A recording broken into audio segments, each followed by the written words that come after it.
In this video we'll cover flowchart input and output analysis. अब सबसे पहले इसमें टॉपिक है, ये इम्पॉर्टेंट है, रेलेवेंस ऑफ डाटाबेस की क्या क्या रेलेवेंस है, ये किस तरह से ओलैप जो होता है हमारा ऑनलाइन एनालिटिकल प्रोसेसिंग सिस्टम्स होते हैं, जोग्राफिक इंफॉर्मेशन सिस्टम होते हैं, GIS जो होते हैं, जो अगर कोई जोग्राफिकल स्टूडेंट्स है तो उन्हें ज़रूर पता होगा कि किस एनालिसिस के लिए यूज़ होते हैं, कि अगर आपको हॉस्पिटल का डाटा निकालना है वो किस किस जोग्राफिकल एरिया में कहाँ पे है, या एनालाइज करना है रियल टाइम में कि इस पेंसिल का कितना प्रोडक्शन कितना कंजम्पशन है। ये बहुत सारे डाटाबेस यूज़ होते हैं, हर ही ब्रांच में यूज़ होते हैं। मेनली जैसे आपने रिजर्वेशन सिस्टम सुना होगा, आपने कोई फ़्लाइट की टिकट बुक की या ट्रेन की टिकट बुक की तो उस कस्टमर का नेम क्या है, उस फ्लाइट का नंबर क्या है, क्या प्राइस है, क्या डेट है, क्या क्या डिटेल्स चाहिए। और टेलीफोन कंपनीज बहुत यूज़ करती है डाटाबेस के लिए कि क्योंकि एक सिम कार्ड से सब कुछ ही आपके फ़ोन नंबर से सब कुछ रिलेटेड है, आपका आधार कार्ड, पैन कार्ड, आपका नेम, आपका एड्रेस, सब कुछ रिलेटेड है। तो एक बहुत बड़ा डेटाबेस होता है टेलीफोन कंपनीज़ के पास। ऐसे ही ट्रेन जो हमारी रेलवे सिस्टम्स है उनके पास बहुत मतलब डेटा होता है, हमारा डाटाबेस वहाँ स्टोर्ड होता है। तो अब आते हैं हमारे बहुत इंपॉर्टेंट टॉपिक पे, वो है फ्लो चार्ट। फ्लो चार्ट क्या होता है? फ्लो चार्ट हम छोटे पढ़ते थे, ए के 2 टाइप्स हैं, बी के 2 टाइप्स हैं, 1 2, सी के 3 टाइप्स है, 4। तो एक फ्लो चार्ट होता है किसी को भी बहुत ही समराइज्ड वे में पढ़ना या प्रेजेंट करना। अब diagrams and charts are always descriptive and captivating. आपके पास 10 पेजेस है जिसमें सिर्फ थ्योरी लिखी हुई है, कुछ डायग्राम्स नहीं है, कुछ कलर पैटर्न्स नहीं है, कुछ भी ऐसा इन्फ्लुएंशन नहीं है कि सामने वाले को और वो मतलब समराइज करके इजीली अंडरस्टैंडेबल हो। इसलिए डायग्राम्स और फ्लो चार्ट्स होते हैं जो डिस्क्रिप्टिव होते हैं। जैसे एक शेयर है, शेयर का प्राइस ऐसे ऐसे ऐसे करके जा रहा है, तो आपको एक एक दिन का पढ़ने की ज़रूरत नहीं है, या आपको इस पता लग रहा है ना कि उसका ट्रेंड पहले ग्रोइंग था, अब डिमिनिशिंग है। ये क्या है? फ्लो चार्ट से हमारे ये डायग्राम्स है। हमारा जैसे पाई चार्ट होता है, 10% लोग एप्पल खाते हैं, 50% लोग ऑरेंजेस खाते हैं, रेस्ट बनानास खाते हैं। One such interesting diagrammatic representation technique is flow charting. इसी तरह की एक टेक्निक है, वो है फ्लो चार्ट बनाना। The technique can be use to visualise a direction which a process heads to produce a solution to the problem. ये इस तरह के एक हेड होता है और ऐसे ऐसे उसके जैसे एटॉमिक स्ट्रक्चर की तरह पार्ट्स बने होते हैं डिफाइन करने के लिए। When it comes to programming, flow charting is frequently use to depict how an algorithm operates. आपका इंस्टाग्राम का एल्गोरिदम है, आपने किसी लेट्स से क्लोथिंग ब्रांड की कंपनी को सर्च किया, तो आपके एल्गोरिदम में वही रील्स और वही पोस्ट दिखाने लग जाएगा। आपने गूगल पे जैसे मैंने सर्च किया HP का लैपटॉप, तो मेरे पास सिर्फ लैपटॉप की एड्स आएंगी। डेल का लैपटॉप है और एप्पल का लैपटॉप है, मैकबुक है। तो ये क्या, ये एक एल्गोरिदम है कि आप क्या सर्च करेंगे कि वो आपके सर्च हिस्ट्री में या सर्च इंजन में शो होना शुरू हो जाए। Also gives an insight into how the process is broken into stages, कि क्या क्या stages है, कि वो एल्गोरिदम को वर्क करने के लिए आपको पहले क्या क्या स्टेप को क्रॉस करना होगा। One attractive aspect of flow charting is that each step is interdependent of a implementation at any stage and is only concerned about the input and output of a particular stage rather than the actual processing to be done. Additionally, this approach of flow charting a problem categorizes type of tasks such as data decision process. एक flow chart बनाया, जैसे CEO है, CEO के under 4 तरह के manager है, production manager, software manager, HR manager, marketing manager. Production manager क्या क्या करेगा? लेट्स से ये लोग एक एप्पल प्रोडक्ट क्रिएट कर रहे हैं, तो ये एप्पल प्रोडक्ट क्रिएट करने के लिए प्रोडक्शन मैनेजर क्या करेगा, सॉफ्टवेयर मैनेजर क्या करेगा, HR मैनेजर क्या करेगा। अब मैनेजर के अंडर भी क्या क्या ड्यूटीज परफॉर्म की जाएंगी। ये क्या, ये फ्लो चार्ट ही तो है। आपको सिंपली अंडरस्टैंड करना है कि कैसे सब लोग इंटरडिपेंडेंट हैं और उसी टाइम पे इंडिपेंडेंट भी हैं। Is only concerned about input output. Additionally, this approach of flow charting a problem categorizes type of tasks such as data decision process. To diagrammatically represent these categories, there are symbols that signify each category: process, terminal, manual input, decision, output, manual operation, document, multi-document, predefined process, database, delay, on page reference, data merge, preparation on page references. Now that we are aware of how flow charting act as a utility, we can dive deep into how the the follow up that it suggests. Establish the task. कि आपको क्या task perform करना है. हमें let's say हमें एक app create करना है. किसके लिए? बेडशीट्स बाय करने के लिए. किस पे? होलसेल लेवल पे. जैसे इंडिया मार्ट है, ऐसा ही हमने एक टेक्सटाइल कंपनी का एक ऐप क्रिएट करना है. ये हमारा टास्क क्या है कि हमें एक टेक्सटाइल कंपनी का ऐप क्रिएट करना है. फर्स्ट स्टेज क्या है? The first stage in using a problem solving strategy to establish and define. Once the problem is defined, a possible solution can be thought of. अब हमने जब problem identify कर ली कि जो टेलर्स हैं या जो बड़ी बड़ी कंपनीज हैं या जो बड़ी बड़ी थ्रेड मेकिंग कंपनीज है, क्लोथ मेकिंग कंपनीज हैं, उनके पास क्या है? बिजनेसमैन का डायरेक्ट एक्सेस नहीं है. तो उनको पहले होलसेलर्स को मार्केटर से, मैन्युफैक्चरर से एक बहुत चेन फॉलो करनी पड़ती थी. तो हमने सोचा क्यों ना हम रिटेल शॉपकीपर्स को सीधा मैन्युफैक्चरर से मिला दें. एक ऐसा ऐप क्रिएट करें जहां पे बिजनेस टू बिजनेस या बिजनेस टू एंड कंज्यूमर चले. When the problem is defined, a possible solution can be thought of, followed by answering the question, what is the next step done to prior this. अब जो हमने पिछले chapter में पढ़ा था कि हमें ऐप क्रिएट करना है, तो हमने सबसे पहले एनालाइज किया प्रॉब्लम का. फिर अब हम उसका क्या करेंगे? उसका एक स्ट्रक्चर बनाएंगे. What should be done next, क्या करना चाहिए, बजट्स और ये सब चीज़ें. These type of question should give out the chronological structure of the way. सबसे पहले हमने क्या किया? हमने प्रॉब्लम को एनालाइज किया. फिर प्रॉब्लम का पॉसिबल सॉल्यूशन क्या हो सकता है, हमने वो एनालाइज किया. सॉल्यूशन का भी अब हमने कि क्या इसको सॉल्व करने का तरीका है कि हम या तो एक ऐसा सेंट्रल मार्केट क्रिएट कर सकते हैं या एक ऐसा ऐप क्रिएट कर सकते हैं B2B. ठीक है. अब B2B ऐप क्रिएट करने के लिए हमें सॉफ्टवेयर डेवलपर्स की ज़रूरत चाहिए होगी. सॉफ्टवेयर डेवलपर्स जब वो ऐप बना लेंगे तो हमें टेस्टिंग की ज़रूरत चाहिए रही होगी. टेस्टिंग के बाद हमें डिप्लॉयमेंट की और फिर डेवलप की. ये वही जो हमने पढ़ा. अब हमने क्या है? हमने चार्ट पे डिपिक्ट किया. Once all the questions are answered about heading in the problem solving, the illustration is done, wherein the tasks are drawn as the categories using symbol mentioned above. अब हमने क्या है? हम इन सिम्बल्स को भी use कर सकते हैं कि इस लेवल पे हमने क्या किया था? हमने प्रोसेस क्रिएट किया, डिसीजन लिया, और यहाँ पे क्या हुआ? हमारा प्रोसेस क्रिएट किया गया, इनपुट क्रिएट किया गया. ऐप क्या है हमारा? ऐप हमारा क्या है? डॉक्यूमेंटेशंस है, मल्टी डॉक्यूमेंट्स है, डेटाबेस हमने इकट्ठा किया सब शॉपकीपर्स का, सब मैन्युफैक्चरर्स का. फिर सॉफ्टवेयर डेवलपर्स ने ये डाटा मर्ज करके एक ऐप बनाया. ऐप बनाने के बाद हमारी टेस्टिंग हुई. ये क्या, हम इसको भी यूज़ कर सकते हैं. द टास्क का सीक्वेंशियल इन नेचर. ऐसे नहीं हो सकता ना प्रॉब्लम के बाद सीधा आप डिप्लॉय कर दो, सीधा ऐप ही रिलीज कर दो. बीच के स्टेप्स कहाँ गए? ये क्रोनोलॉजिकल ऑर्डर में चलता है. जैसे आपकी रील्स की क्रोनोलॉजी चलती है, एल्गोरिदम चलता है, ऐसे ही हमारा फ्लो चार्ट. अब चेक द प्रोसेस चेक करो कि हम हर स्टेप को फॉलो कर रहे हैं नहीं कर रहे.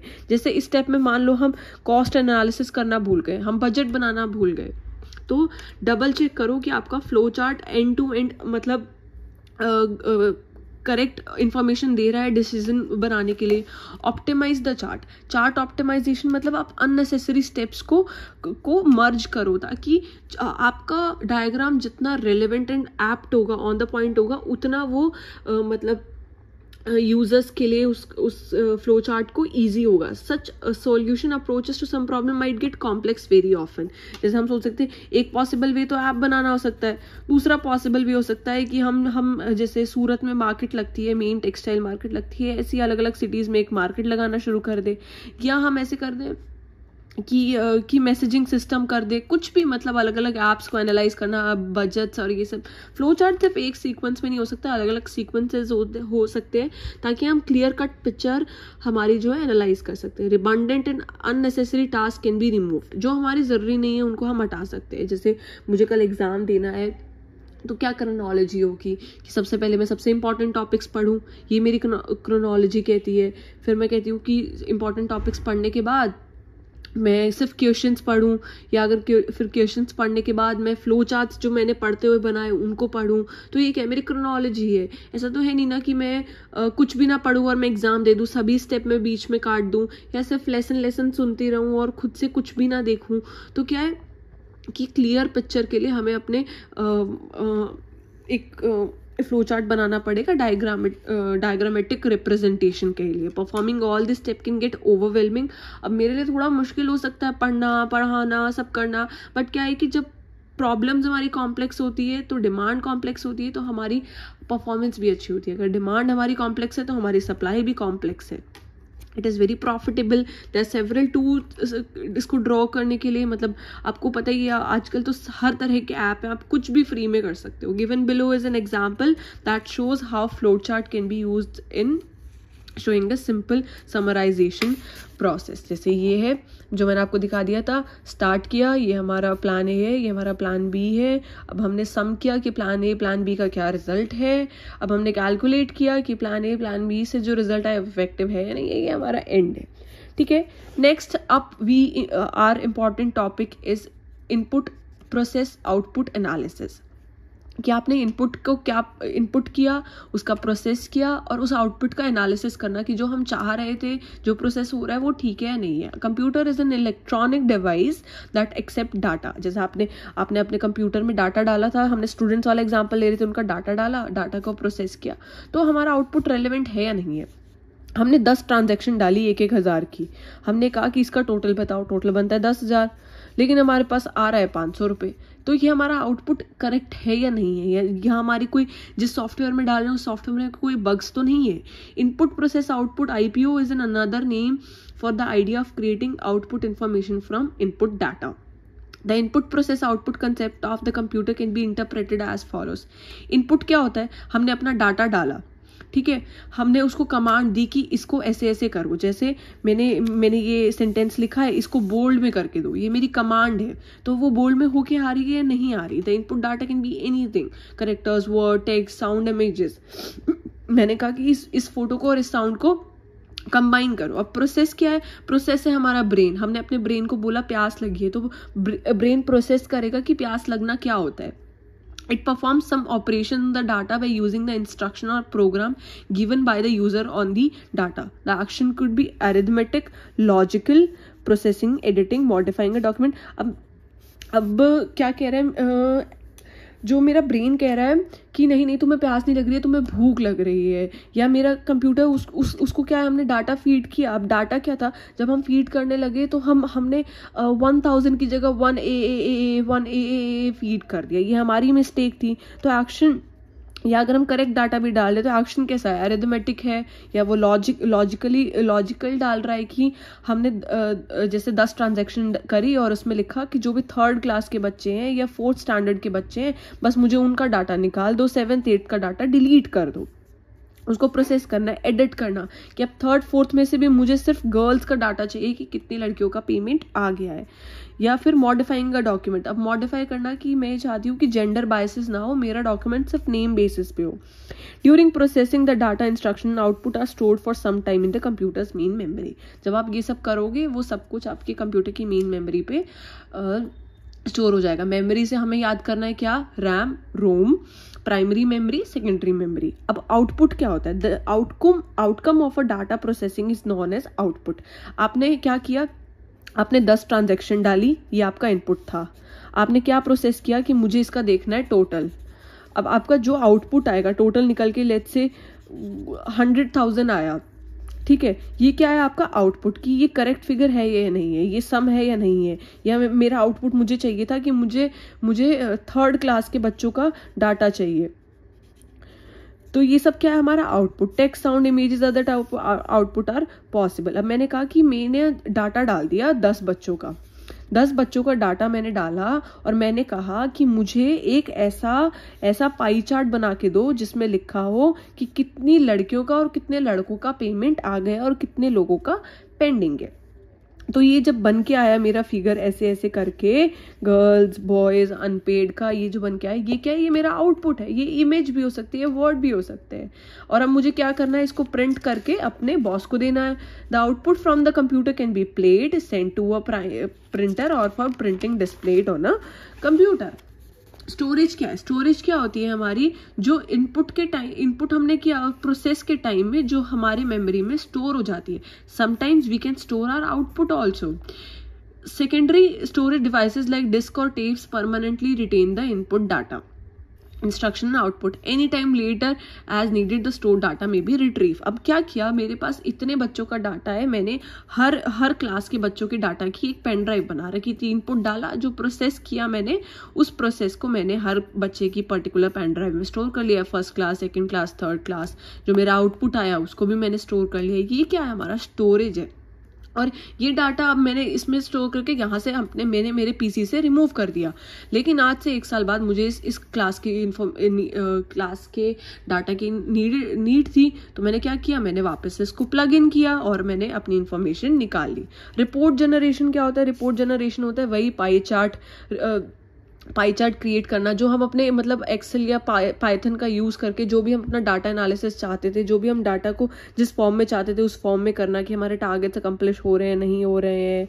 और फीचर्स क्या है रिपोर्ट जनरेशन के, सबसे पहला फीचर तो यही है, extracting data from multiple data sources. जैसे मेरे पास एक बच्चा है, लेट्स से बच्चे का नाम है ABC बच्चा है हमारे पास। ABC बच्चे का मुझे डाटा चाहिए कि उसने कब एडमिशन लिया, उसका एड्रेस क्या है, उसकी टाइमली फीस कितनी आती है, उसके साइंस मैथ्स में कितने मार्क्स आते हैं, उसका क्लास में बिहेवियरल अप्रोच कैसा है, उसकी एक्टिविटीज़ में क्या परफॉर्मेंस है। अब ये क्या है, इस सब का अब जो हमारा फीस का डाटा है वो तो एक फीस वाले डाटा में होगा, जो उसका एड्रेस है वो सब बच्चों के एड्रेस के साथ होगा, जो उसका नेम का और पेरेंटल एड्रेस है वो यहाँ होगा, मार्क्स एक उसमें होंगे। तो इन सब में से एक ऐसा डाटा एक्सट्रैक्ट करना जो एक सिंगल फाइल के अंदर आ जाए, ये क्या है हमारा support extracting data from multiple data sources, बहुत सारे डाटा में से। अब ऐसा ही मान लो कोई नई कंपनी है